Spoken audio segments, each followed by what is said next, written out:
The Trial for Murder by Charles Dickens.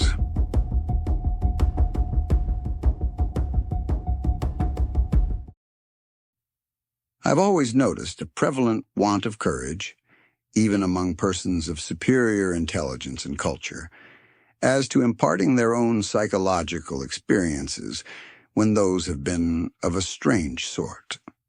Almost all men are afraid that what they could relate in such wise would find no parallel or response in a listener's internal life, and might be suspected or laughed at. A truthful traveler, who should have seen some extraordinary creature in the likeness of a sea serpent, would have no fear of mentioning it. But the same traveler, having had some singular presentiment, impulse, vagary of thought, vision, so-called dream, or other remarkable mental impression, would hesitate considerably before he would own to it. To this reticence, I attribute much of the obscurity in which such subjects are involved. We do not habitually communicate our experiences of these subjective things as we do our experiences of objective creation. The consequence is that the general stock of experience in this regard appears exceptional, and really is so, in respect of being miserably imperfect. In what I am going to relate, I have no intention of setting up, opposing, or supporting any theory whatever. I know the history of the bookseller of Berlin. I have studied the case of the wife of a late astronomer royal, as related by Sir David Brewster, and I have followed the minutest details of a much more remarkable case of spectral illusion occurring within my private circle of friends. It may be necessary to state as to this last that the sufferer, a lady, was in no degree, however distant, related to me. A mistaken assumption on that head might suggest an explanation of a part of my own case, but only a part which would be wholly without foundation. It cannot be referred to my inheritance of any developed peculiarity, nor had I ever before any at all similar experience, nor have I ever had any at all similar experience since. It does not signify how many years ago, or how few, a certain murder was committed in England which attracted great attention. We hear more than enough of murderers as they rise in succession to their atrocious eminence, and I would bury the memory of this particular brute, if I could, as his body was buried in Newgate Jail. I purposely abstain from giving any direct clue to the criminal's individuality. When the murder was first discovered, no suspicion fell, or I ought rather to say, for I cannot be too precise in my facts, it was nowhere publicly hinted that any suspicion fell on the man who was afterwards brought to trial. As no reference was at that time made to him in the newspapers, it is obviously impossible that any description of him can at that time have been given in the newspapers. It is essential that this fact be remembered. Unfolding at breakfast my morning paper, containing the account of that first discovery, I found it to be deeply interesting, and I read it with close attention. I read it twice, if not 3 times. The discovery had been made in a bedroom, and when I laid down the paper, I was aware of a flash, rush, flow. I do not know what to call it. No word I can find is satisfactorily descriptive, in which I seemed to see that bedroom passing through my room, like a picture impossibly painted on a running river. Though almost instantaneous in its passing, it was perfectly clear, so clear that I distinctly, and with a sense of relief, observed the absence of the dead body from the bed. It was in no romantic place that I had this curious sensation, but in chambers in Piccadilly, very near to the corner of St. James's Street. It was entirely new to me. I was in my easy chair at the moment, and the sensation was accompanied with a peculiar shiver, which started the chair from its position. But it is to be noted that the chair ran easily on casters. I went to one of the windows, there are two in the room, and the room is on the second floor, to refresh my eyes with the moving objects down in Piccadilly. It was a bright autumn morning, and the street was sparkling and cheerful. The wind was high. As I looked out, it brought down from the park a quantity of fallen leaves, which a gust took, and whirled into a spiral pillar. As the pillar fell and the leaves dispersed, I saw two men on the opposite side of the way, going from west to east. They were one behind the other. The foremost man often looked back over his shoulder. The second man followed him, at a distance of some 30 paces, with his right hand menacingly raised. First, the singularity and steadiness of this threatening gesture in so public a thoroughfare attracted my attention. And next, the more remarkable circumstance that nobody heeded it. Both men threaded their way among the other passengers with a smoothness hardly consistent even with the action of walking on a pavement, and no single creature that I could see gave them place, touched them, or looked after them. In passing before my windows, they both stared up at me. I saw their two faces very distinctly, and I knew that I could recognize them anywhere.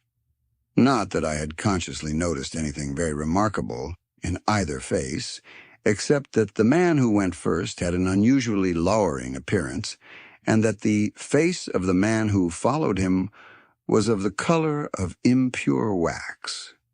I am a bachelor, and my valet and his wife constitute my whole establishment. My occupation is in a certain branch bank, and I wish that my duties as head of a department were as light as they are popularly supposed to be. They kept me in town that autumn when I stood in need of change. I was not ill, but I was not well.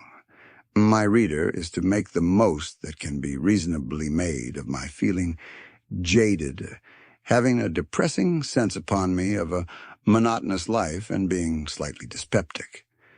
I am assured by my renowned doctor that my real state of health at that time justifies no stronger description, and I quote his own from his written answer to my request for it.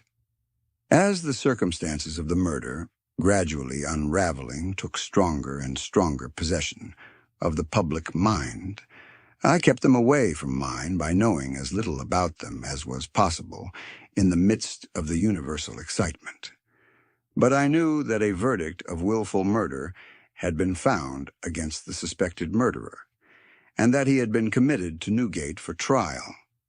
I also knew that his trial had been postponed over 1 sessions of the Central Criminal Court on the ground of general prejudice and want of time for the preparation of the defense.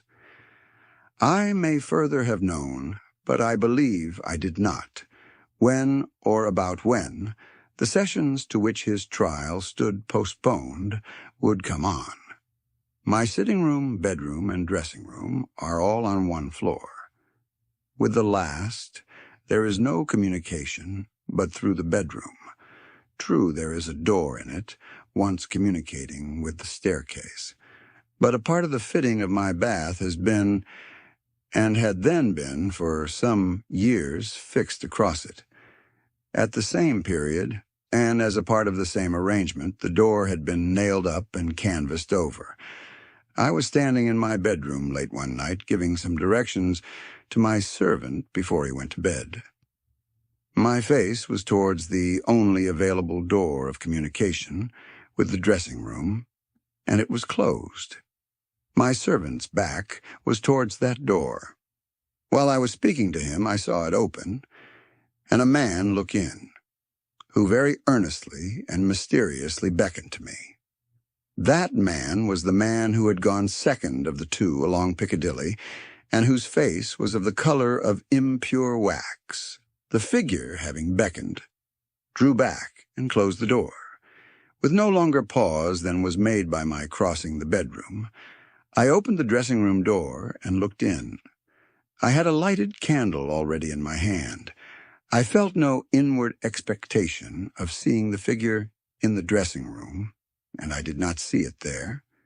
Conscious that my servant stood amazed, I turned round to him and said, "Derek, could you believe that in my cool senses I fancied I saw?" As I there laid my hand upon his breast, with a sudden start he trembled violently and said, "O Lord, yes, sir, a dead man beckoning." Now I do not believe that this John Derek, my trusty and attached servant for more than 20 years, had any impression whatever of having seen any such figure, until I touched him. The change in him was so startling when I touched him that I fully believe he derived his impression in some occult manner from me at that instant. I bade John Derek bring some brandy, and I gave him a dram, and was glad to take one myself. Of what had preceded that night's phenomenon, I told him not a single word. Reflecting on it, I was absolutely certain that I had never seen that face before, except on the one occasion in Piccadilly. Comparing its expression when beckoning at the door with its expression when it had stared up at me as I stood at my window, I came to the conclusion that on the first occasion it had sought to fasten itself upon my memory, and that on the second occasion it had made sure of being immediately remembered. I was not very comfortable that night, though I felt a certainty, difficult to explain, that the figure would not return. At daylight I fell into a heavy sleep, from which I was awakened by John Derek's coming to my bedside with a paper in his hand. This paper, it appeared, had been the subject of an altercation at the door between its bearer and my servant. It was a summons to me to serve upon a jury at the forthcoming sessions of the Central Criminal Court at the Old Bailey. I had never before been summoned on such a jury, as John Derek well knew. He believed, I am not certain at this hour, whether with reason or otherwise, that class of jurors were customarily chosen on a lower qualification than mine, and he had at first refused to accept the summons. The man who served it had taken the matter very coolly. He had said that my attendance or non-attendance was nothing to him. There the summons was, and I should deal with it at my own peril and not at his. For a day or two I was undecided whether to respond to this call or take no notice of it. I was not conscious of the slightest mysterious bias, influence, or attraction, one way or other. Of that I am as strictly sure as of every other statement that I make here. Ultimately, I decided, as a break in the monotony of my life, that I would go. The appointed morning was a raw morning in the month of November. There was a dense brown fog in Piccadilly, and it became positively black and in the last degree oppressive east of Temple Bar. I found the passages and staircases of the courthouse flaringly lighted with gas, and the court itself similarly illuminated. I think that, until I was conducted by officers into the old court and saw its crowded state, I did not know that the murderer was to be tried that day. I think that, until I was so helped into the old court with considerable difficulty, I did not know into which of the two courts sitting my summons would take me. But this must not be received as a positive assertion, for I am not completely satisfied in my mind on either point. I took my seat in the place appropriated to jurors in waiting, and I looked about the court as well as I could through the cloud of fog and breath that was heavy in it. I noticed the black vapor hanging like a murky curtain outside the great windows, and I noticed the stifled sound of wheels on the straw or tan that was littered in the street. Also, the hum of the people gathered there, which a shrill whistle or a louder song or hail than the rest occasionally pierced. Soon afterwards the judges, 2 in number, entered and took their seats. The buzz in the court was awfully hushed. The direction was given to put the murderer to the bar. He appeared there, and in that same instant I recognized in him the first of the 2 men who had gone down Piccadilly. If my name had been called then, I doubt if I could have answered to it audibly. But it was called about 6th or 8th in the panel, and I was by that time able to say, "Here. Now observe." As I stepped into the box, the prisoner, who had been looking on attentively, but with no sign of concern, became violently agitated and beckoned to his attorney. The prisoner's wish to challenge me was so manifest that it occasioned a pause, during which the attorney, with his hand upon the dock, whispered with his client and shook his head. I afterwards had it from that gentleman that the prisoner's first affrighted words to him were, "At all hazards, challenge that man." But that, as he would give no reason for it, and admitted that he had not even known my name until he heard it called and I appeared, it was not done. Both on the ground already explained, that I wished to avoid reviving the unwholesome memory of that murderer, and also because a detailed account of his long trial is by no means indispensable to my narrative. I shall confine myself closely to such incidents in the 10 days and nights during which we, the jury, were kept together, as directly bear on my own curious personal experience. It is in that, and not in the murderer, that I seek to interest my reader. It is to that, and not to a page of the Newgate calendar, that I beg attention. I was chosen foreman of the jury.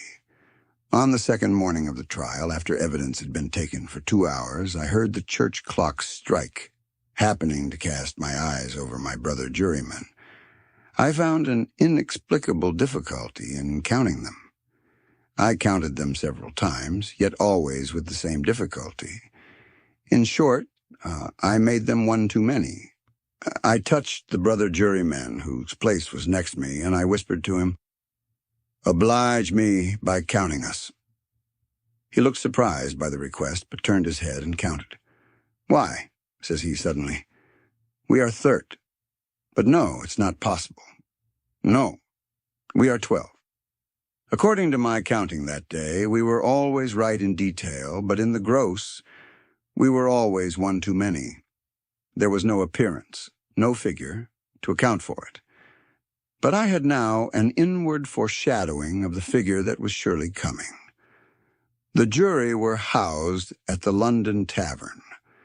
We all slept in one large room on separate tables, and we were constantly in the charge and under the eye of the officer sworn to hold us in safe keeping.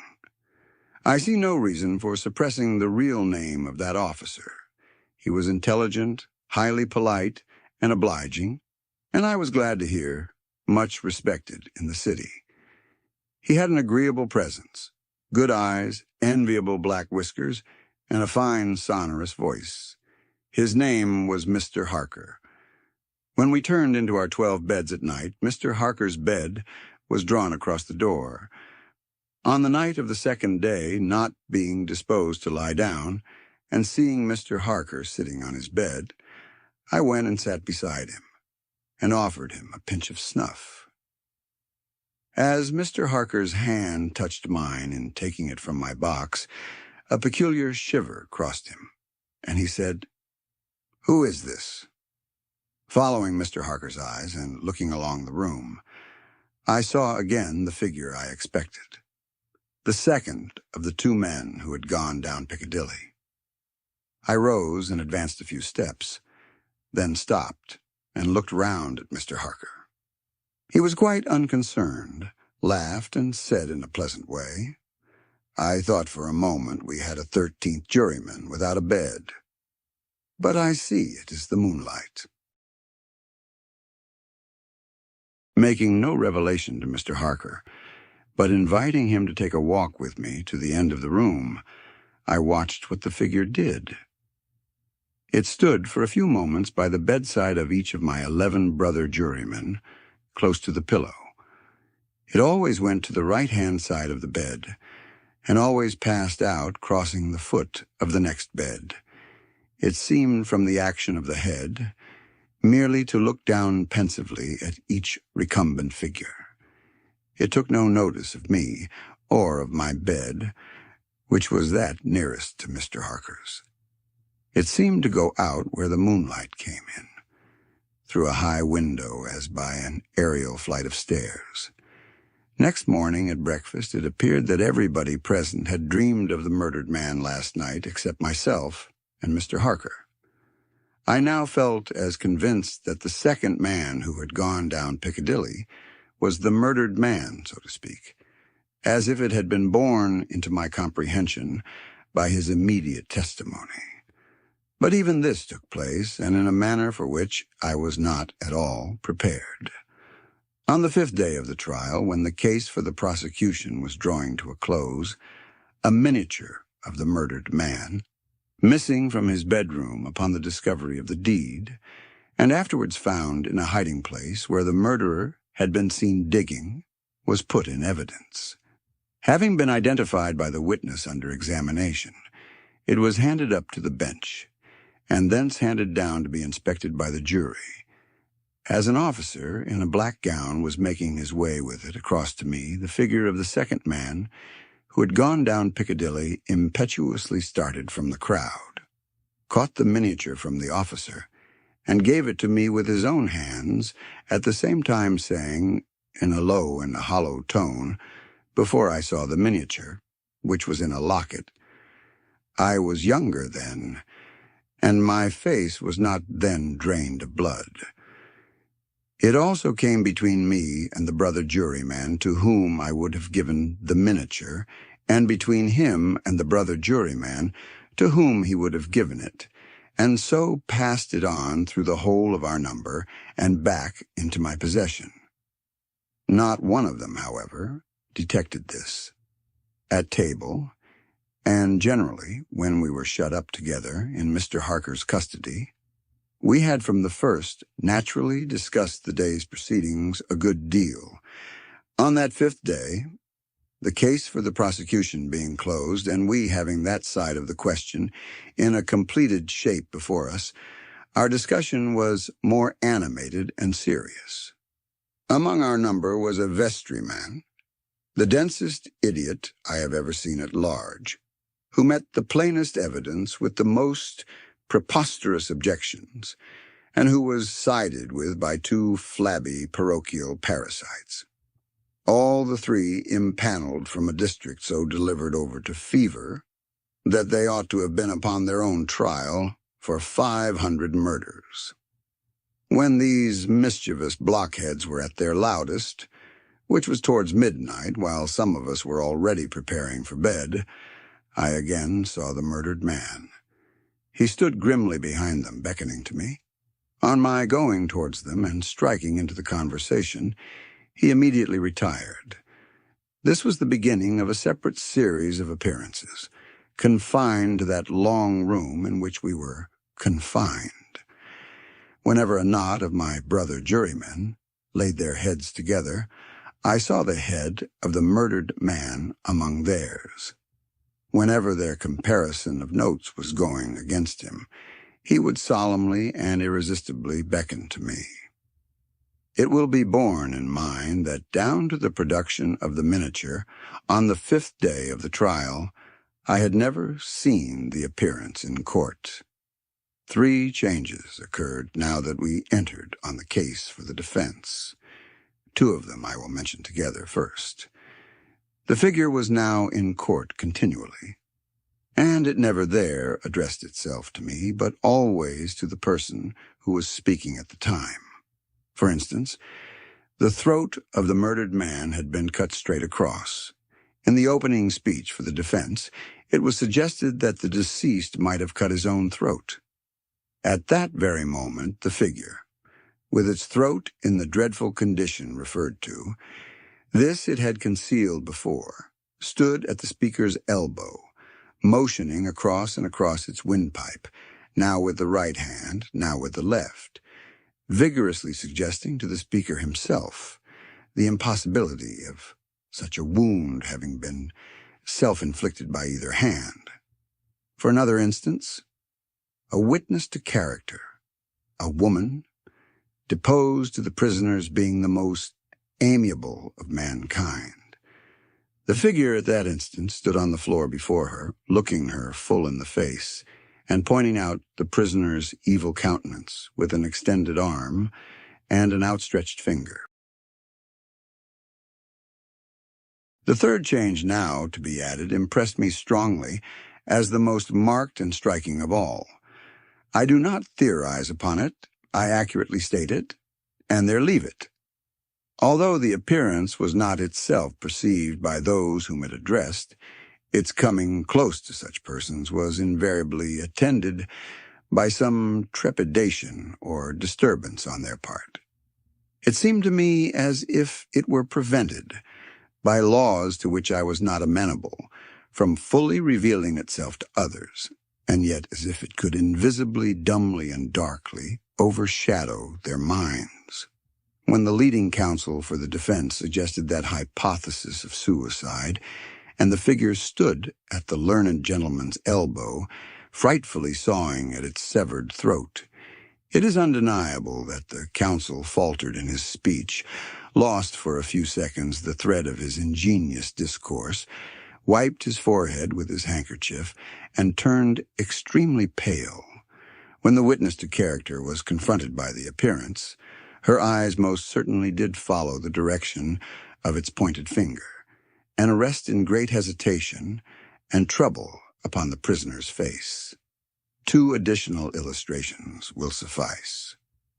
On the 8th day of the trial, after the pause, which was every day made early in the afternoon for a few minutes' rest and refreshment, I came back into court with the rest of the jury some little time before the return of the judges. Standing up in the box and looking about me, I thought the figure was not there, until, chancing to raise my eyes to the gallery, I saw it bending forward and leaning over a very decent woman, as if to assure itself whether the judges had resumed their seats or not. Immediately afterwards, that woman screamed, fainted, and was carried out. So with the venerable, sagacious, and patient judge who conducted the trial. When the case was over, and he settled himself in his papers to sum up, the murdered man, entering by the judge's door, advanced to his lordship's desk, and looked eagerly over his shoulder at the pages of his notes which he was turning. A change came over his lordship's face. His hand stopped. The peculiar shiver that I knew so well passed over him. He faltered, "Excuse me, gentlemen, for a few moments. I am somewhat oppressed by the vitiated air," and did not recover until he had drunk a glass of water. Through all the monotony of 6 of those interminable 10 days, the same judges and others on the bench, the same murderer in the dock, the same lawyers at the table, the same tones of question and answer rising to the roof of the court, the same scratching of the judge's pen, the same ushers going in and out, the same lights kindled at the same hour when there had been any natural light of day, the same foggy curtain outside the great windows when it was foggy, the same rain pattering and dripping when it was rainy, the same footmarks of turnkeys and prisoner, day after day on the same sawdust, the same keys locking and unlocking the same heavy doors, through all the wearisome monotony which made me feel as if I had been foreman of the jury for a vast period of time, and Piccadilly had flourished covily with Babylon. The murdered man never lost one trace of his distinctness in my eyes, nor was he at any moment less distinct than anybody else. I must not omit, as a matter of fact, that I never once saw the appearance which I call by the name of the murdered man look at the murderer. Again and again I wondered, Why does he not? But he never did.